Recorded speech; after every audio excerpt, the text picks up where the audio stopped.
Welcome to our trip to Japan! I'm strolling through Fushimi Inarita Shrine. The shrine is famous for its thousands of vibrant red torii gates.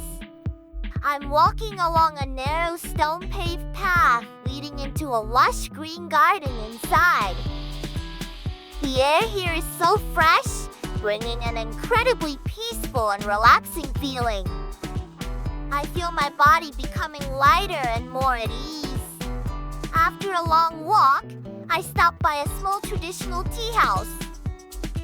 The tea house owner is a sweet and kind elderly lady. I'm preparing matcha tea the traditional Japanese way. I really enjoy the slow, relaxing feeling of sipping the slightly bitter green tea. Nothing is more beautiful than a cherry blossom garden in full bloom.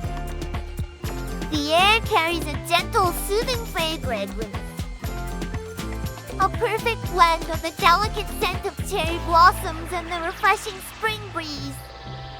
Wow! Today has been absolutely wonderful. See you all tomorrow in Hokkaido.